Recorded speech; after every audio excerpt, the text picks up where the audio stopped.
She had plans that night. Nothing extravagant. Just the kind of plans you make when you're 20 years old, full of energy, and thinking there's always more time. A few friends. Some music. A couple of drinks. A few hours to unwind. Laughter echoed through the room as she leaned back on the couch, scrolling through her phone. Her face lit up when a message popped up from her husband. He'd been away for a few days, military duty. He wasn't supposed to be back yet. But he was home. He walked into that apartment earlier than expected. What happened next would leave a trail of questions that no one, not even the people closest to them, could begin to explain. Less than an hour later, Danielle Nemetz was dead. The weapon? A military-issued rifle. The shooter? Her 20-year-old husband, Skylar Nemetz. The explanation? It depends who you ask. Some say it was an accident, a tragic, split-second mistake that changed two lives forever. Others say the signs were always there. Only no one was willing to look closely enough. She had a life ahead of her. He had a future mapped out. From the outside, they were picture perfect, a young couple trying to find their place in the world, navigating marriage, military life, and the small tensions that grow in silence. But every image has another side. One that doesn't show up in photos. One that doesn't appear in Facebook posts or Instagram filters. One that doesn't show up until it's far too late. What really happened inside that apartment on October 16, 2014?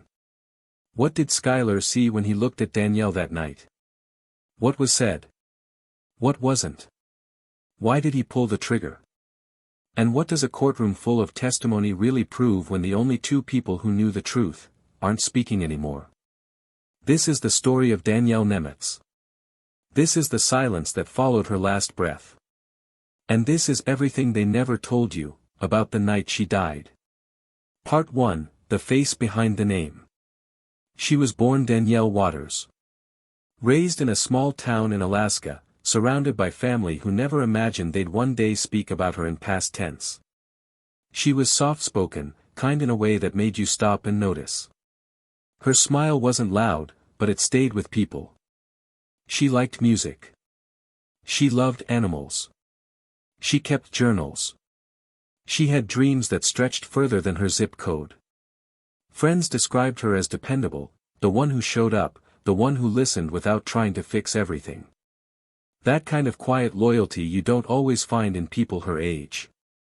She was young, but not naive. She knew what it meant to start over. Her parents divorced when she was a teenager, and by the time she met Skylar Nemetz, she'd already learned how to rebuild. They met in high school. He was a little louder, more outgoing. Funny, in that way that draws people in. He joined the military after graduation, Danielle followed soon after. It didn't take long before they got married. She was just 19. Friends and family had questions, but Danielle brushed them off. She said Skylar made her feel seen. That kind of connection, when you're young, feels permanent. It feels like nothing else will ever come close. They moved into a small apartment just outside Joint Base Lewis McChord in Lakewood, Washington. It wasn't much, but it was theirs. The fridge was stocked with takeout containers, video game controllers on the coffee table, post-it notes on the bathroom mirror. Skylar deployed not long after. Danielle kept herself busy. She went back to Alaska to see family, posted photos, texted friends about missing him, about how excited she was for him to come back. But there were things she didn't share. Texts she didn't send. Things she kept to herself. That happens in young marriages sometimes. You want to protect the image more than the truth. By the fall of 2014, Skylar had returned. And something had changed. They fought more often. There were rumors. Alcohol became a frequent guest in their apartment. Jealousy started to show up in casual conversations. Not full-blown arguments, just a tone shift. Just a look. Just enough to change the temperature of a room. Then came October 16th. A Thursday. Danielle made plans to go out with a friend. She straightened her hair. Put on mascara.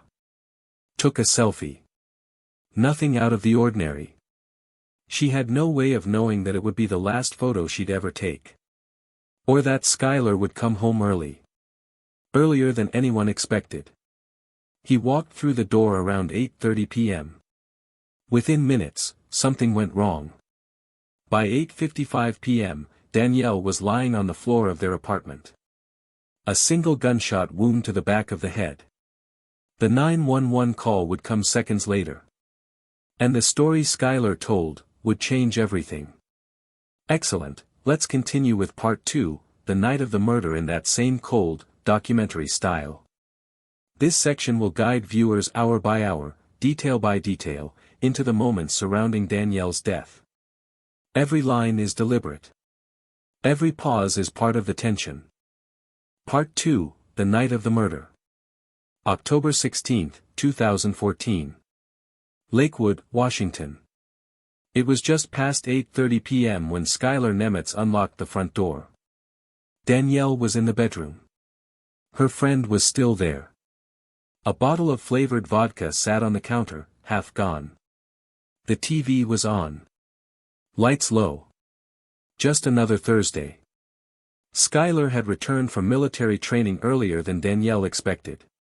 His arrival wasn't announced. He didn't call. He didn't text. He just showed up. The friend Danielle had invited over left not long after Skylar walked in.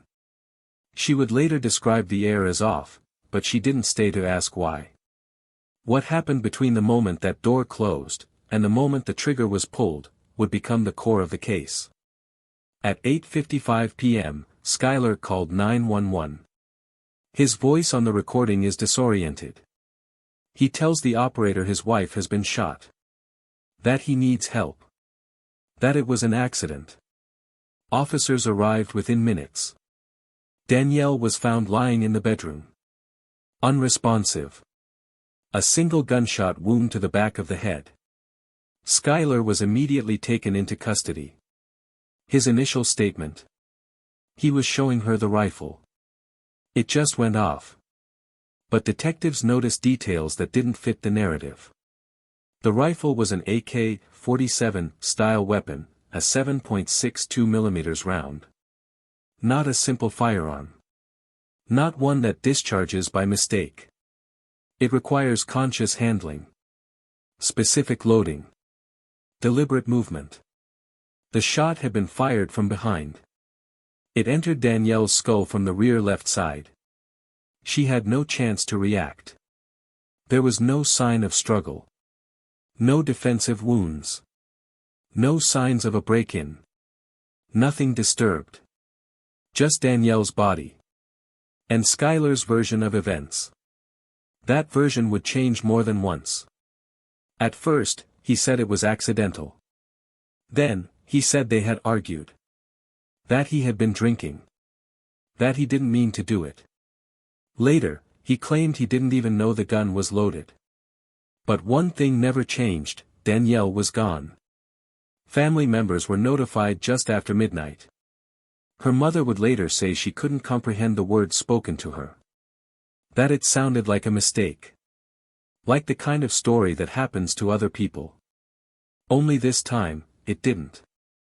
This time, it was her daughter. And the man responsible was someone she had welcomed into their lives with open arms. Part 3, the investigation and interrogation. In the hours after Skylar's arrest, the detectives began their work. The crime scene was sealed. Evidence collected with meticulous care, each item catalogued. No detail was too small to overlook. Danielle's body was taken for autopsy, and Skylar's statements were transcribed. His first interview took place at 4 a.m., after he was read his rights. His face was pale. His eyes red, though the tears had long since stopped. The interrogation room was sterile. The fluorescent lights above hummed. The sound of an approaching clock seemed louder than usual. Skylar sat with his arms folded across his chest, his voice soft but shaky as he recounted what had happened. "We were just arguing," he told the detective. "We were arguing about small stuff that doesn't even matter now. Then I showed her the rifle. It just went off." Skylar looked down at the table as he spoke. He kept repeating the same phrase, "It was an accident." The detective didn't believe him. Questions grew sharper, more direct. The timeline began to contradict itself. Skylar couldn't explain the gunshot wound's trajectory. He couldn't explain why he'd placed the rifle so close to her. He couldn't explain the lack of defensive wounds on her body. Detective after detective pressed for clarity. And with each round of questioning, the story shifted. At one point, Skylar even claimed that he had been so drunk he couldn't remember what had happened, though toxicology reports later showed minimal alcohol in his system. Then came a strange admission. "I never meant for this to happen. I didn't want it to happen," Skylar said, his voice quivering. But the emotion in his voice was disconnected from the severity of his words. In another statement, Skylar described how the couple had been arguing earlier in the evening. He'd accused Danielle of flirting with another man during one of her outings, but there was no solid evidence of infidelity. Nothing substantial. Just jealousy. The detectives noted the absence of any signs of forced entry or external threats. The door was locked from the inside. And the rifle? It had been kept securely in a closet. Skylar had access to it, but so did Danielle. Every interview left the detectives with more questions than answers. They dug deeper into Skylar's background. His military record. His history with weapons. His past relationships. They learned that Skylar had been battling his own demons. There were whispers of anger issues. Signs of emotional instability during his deployments. He had been in counseling, briefly. But no one had ever told Danielle the full extent of what was happening inside him. Skylar's accounts of that night, when pieced together, didn't make sense. In one version, he claimed he was cleaning the rifle when it went off. In another, he said he was showing Danielle how to use it. But the way the rifle was positioned, the way it was held, told a different story. The evidence was damning. But there was still no direct proof of intent. Skylar's story began to unravel further after a second round of questioning. And that's when the inconsistencies piled up. The detectives found a pattern in his behavior, small things that didn't add up. The way he spoke about Danielle after her death. The coldness in his voice when he described her. It was the small things that lingered. The way Skylar had continued to wear his wedding ring after the shooting. The way he avoided direct eye contact with those asking him the hard questions. And then, in one final statement, Skylar dropped a bombshell. "I didn't think I'd ever get caught," he muttered under his breath. A confession of sorts, if not in words, then in what he didn't say. The detectives knew, then, that they were no longer dealing with just a man who made a mistake. They were facing someone who had taken deliberate action and was now trying to cover his tracks. But the question still lingered: why? What had pushed Skylar to this point? Was it the strain of military life? The arguments? The jealousy? Or was there something deeper at play? Part 4, The Trial and the Outcome. Skylar Nemetz's trial began in 2015. The courtroom was packed, as cases like these always are, the murder of a young wife by her husband. It was a case that drew attention from the community, from local media, and beyond. But for Danielle's family, it was nothing more than a painful reality they had to live through. A public ordeal that they couldn't escape, no matter how hard they tried. The prosecution's theory was clear. Skylar was guilty of second-degree murder. He had killed Danielle in a fit of jealousy and rage. A tragic outburst that had ended in violence, one that was avoidable. The defense, on the other hand, clung to the idea that it had all been a tragic accident. Skylar, they argued, had never intended to harm his wife. The gun had gone off unintentionally, in a moment of confusion or drunkenness. They pointed to Skylar's emotional state, his military background, the stress of deployments. But the prosecution was prepared. They presented a strong case. The 911 call. The gunshot wound, so precise, so deliberate in its placement. Danielle's body had shown no signs of a struggle, no defensive wounds. The rifle, they said, couldn't have discharged by accident. The detectives testified to Skylar's ever-changing story. How his initial claim of just an accident was contradicted by his own words.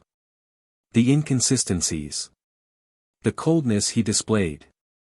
In the courtroom, Skylar appeared distant. No emotion when Danielle's family members testified. No visible reaction to the photos shown, of Danielle in life and death. The prosecution painted a portrait of a man whose emotional volatility had reached its breaking point, a man who had hidden his darkest side until it could no longer be contained. The defense tried to push the idea that Skylar had been overwhelmed.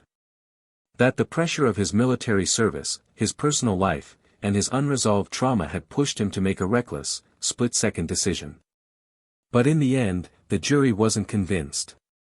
The verdict came down on July 8, 2015. Skylar Nemetz was found guilty of second-degree murder. Danielle's family, in the moments following the verdict, could only sit quietly. There was no joy. No sense of victory. For them, it was just an end to a long and painful chapter. A chapter that no one had wanted to write. Skylar was sentenced to 20 years in prison. A punishment that would keep him behind bars long after his youth had faded. But for Danielle's family, the damage was already done. There was no closing the door on the past. There was no returning to the way things were before.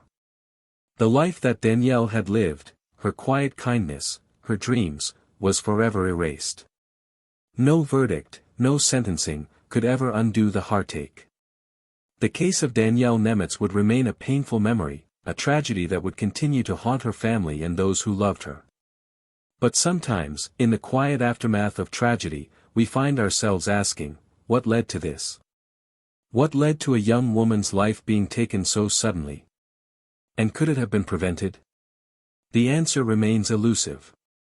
As it so often does with cases like this. The truth is never simple. In the end, there is only the echo of what remains. And the question that no one will ever truly have the answer to. What makes a man cross the line from rage to murder? As you reflect on Danielle's story, we urge you to ask yourself, what signs are often missed before it's too late? And what steps can we take to ensure that more tragedies like this don't unfold? Let us know your thoughts in the comments below. Do you believe this case was truly just an accident, or was it a deeper, more deliberate act of violence? If you found this story eye-opening, make sure to like and subscribe for more true crime cases and unsolved mysteries that continue to intrigue and shock us. Hit the notification bell so you never miss an update as we explore more stories like Danielle's, stories that demand attention and, perhaps, a better understanding of the human psyche. Thank you for watching, and remember, the truth is never as clear as it seems. Until next time, stay vigilant and stay aware.